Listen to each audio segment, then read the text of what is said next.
Investing can be overwhelming and intimidating if you're new to it. We all have to start somewhere, and I wanted to make a video going over what has worked for me and what I've learned along the way, really just to simplify things and hopefully make it easier for you to get started investing, especially when it comes to being in your 20s. Now, if you're coming to this video, you might be wondering, who is this guy and why should I listen to him? I've worked for 2 Fortune 500 companies doing sales, but more importantly, I think it just lays out a really realistic path for you to start investing and show an example of where you can get. As of now, I'm 27 years old. I have over $60,000 saved up, mostly for retirement, but I'll show you exactly how I've done that and what I would recommend doing for you as well.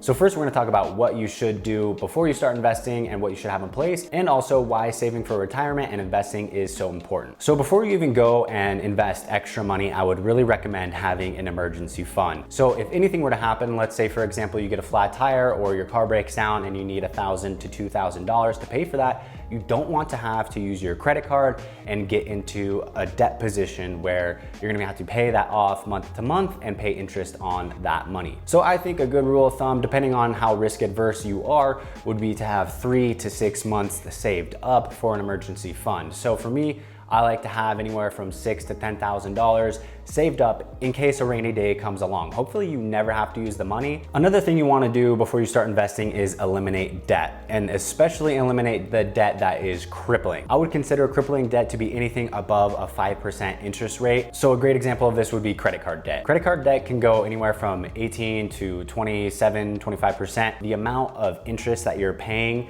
per payment every month is absurdly high, and it just makes the time and amount of money that you have to spend to dig yourself out of that hole so much longer and so much deeper. Now, I consider livable debt anything below 5%. So for me, for example, I do have some livable debt, and it's the only debt that I do carry. So that's gonna be my car loan, which is at 2.99%.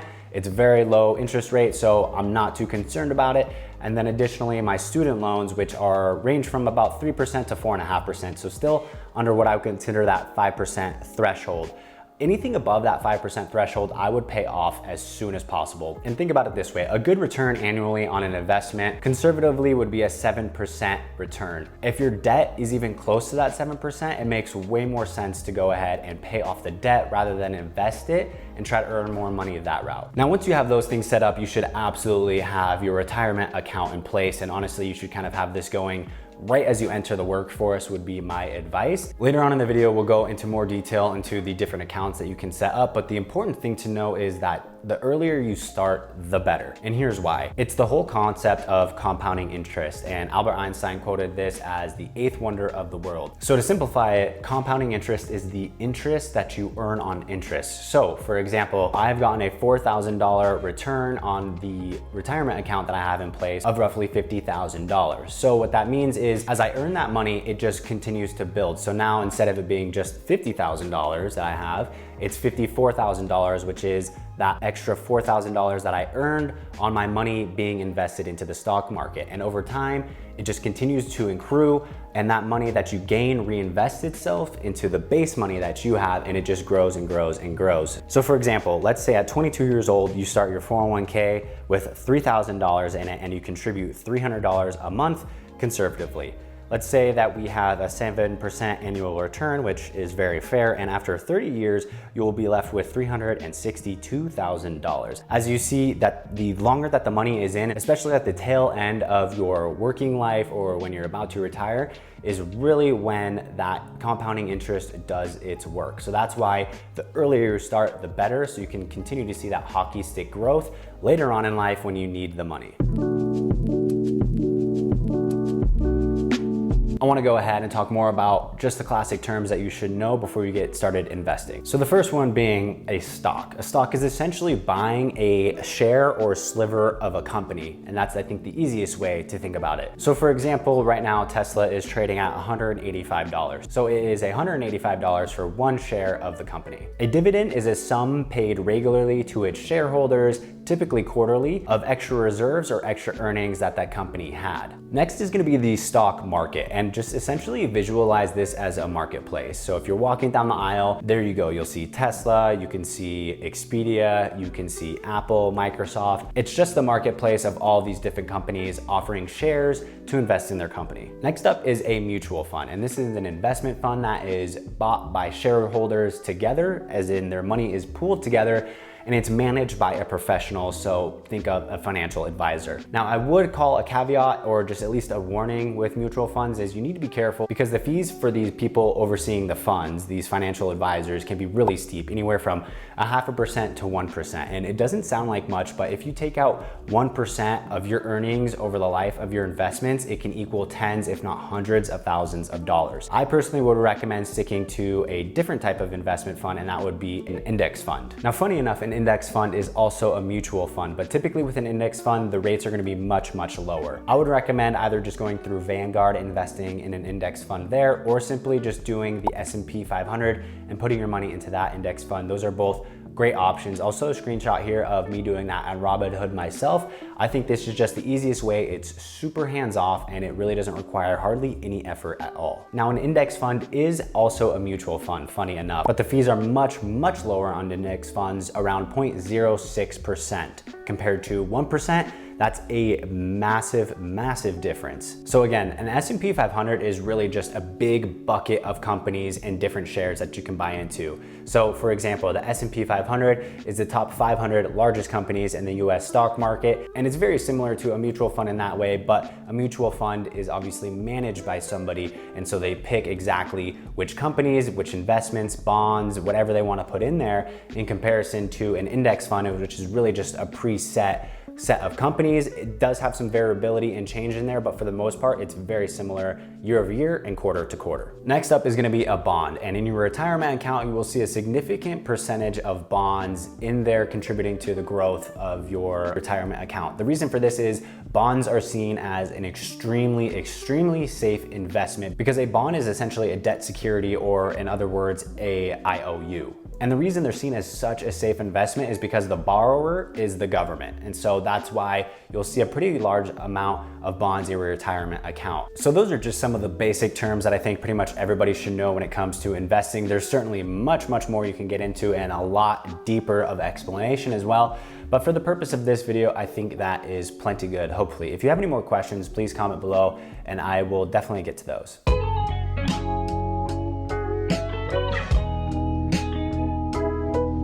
So let's keep moving along and talk more about ways to invest. We talked about it a little bit already, but I wanted to dig in a little bit further and let you know what my ideal setup is and also what you should be doing as well. So as I was saying earlier, there are two different types of retirement accounts for the most part, just to simplify things. So if you're a 1099 employee, that means that you're going to be in this bucket and you're gonna be investing in a Roth IRA. So what that means for you is you're gonna have to approach a financial advisor, set up a Roth IRA account, and just be sure that this is just an account. So when you have your Roth IRA set up and you put money into it, you still need to make sure that you go ahead and have that money invested in a mutual or an index fund, whatever you see fit.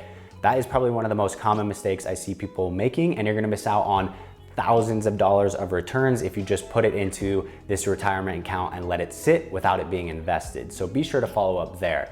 Now with the Roth IRA in 2023, the max amount you can contribute is $6,500. So once you max out that contribution, I would recommend going and investing in other places as well. But until then, that's just a great place to start out and set yourself up for success when it comes to retirement. Now on the other side of the aisle would be me, which is a W-2 worker. So if you work for a really big corporation, then this is the bucket you're gonna fall into. And you're gonna be able to set up a 401k through your employer. It sounds really intimidating, but trust me, it's not. It's actually one of the most simple things you can do. All you have to do is simply opt in and then choose the percent which you want to contribute each paycheck to your retirement account. But the important thing to know with the 401k is that your employer is typically going to offer a match. So what this means is most employers offer a 3% match. So anything that you invest up to 3%, your employer is also going to put into this retirement account for you. So if you're not matching that, up to whatever they are, you're essentially leaving free money on the table. So I would always max out or at least match what your company is offering. Now with a 401k account,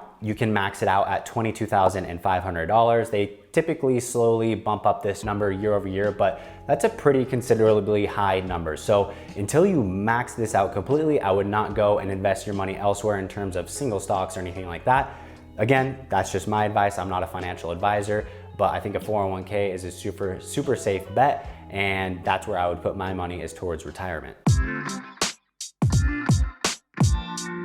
So now that we have all that laid out, let's talk best practices and what I've done and what has worked for me. A goal that you should have in mind is to have 1 times your salary by the time you're 30 years old. If you make $70,000 a year, by the time you're 30 years old, you should have $70,000 saved up in your retirement account. Another good rule of thumb would be to have 10 to 15% per paycheck going to your retirement account. That is also another really good rule of thumb. So either way, I think if you lay out your plan that way, I think the percentage is a bit easier to do and a bit less intimidating.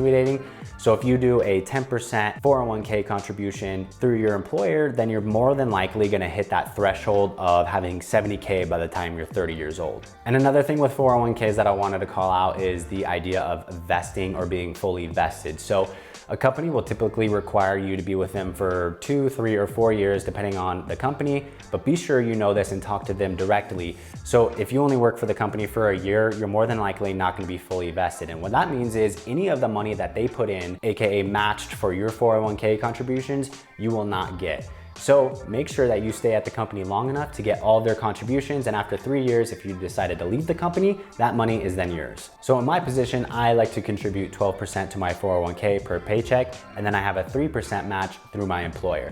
So for a total of 15% going towards my retirement account every paycheck. And that has really led to a lot of success, and that's why I have over $50,000 in my 401k as it stands at 27 years old. So I'd say I'm on a good track. I feel good about it. And the best thing about the 401k or any retirement account is once you set it in place, just don't even look at it. It's not necessary to look at the gains or the losses, because just like the stock market, it's gonna go up and down, but historically it always goes up.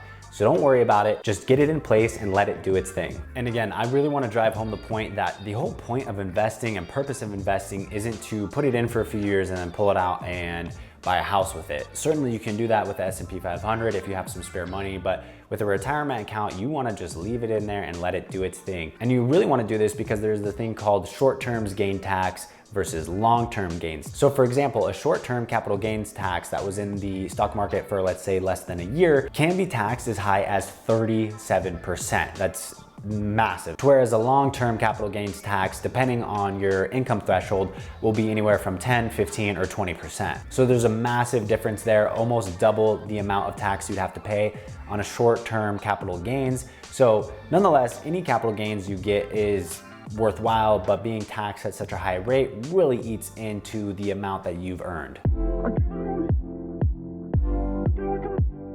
Now, I did want to plug some helpful resources because while I think this was a great video, I think you should continue to do your own research and learn as much as you can. So these are the people that I follow and really have helped me along in my financial journey. First up is going to be Dave Ramsey. He's a little bit of an old head and old school, but I think there's some really sound advice in a lot of what he has to say. Not everything's gonna work for everybody, but I think in terms of saving and getting out of debt and investing in smart places, for the most part, I really love the advice that he gives. He's very frugal, and I think for a lot of people, that's a huge problem. So I like him, and he's a great resource. Another one's gonna be on Instagram. I followed these on my own for years, and the first one's gonna be Personal Finance Club. He's a great guy and just really lays out the whole index fund things, which is where my interest is and I see the most value, and then just compares, you know, putting your money into houses versus renting. It's just a really cool account, so I would go and check that out.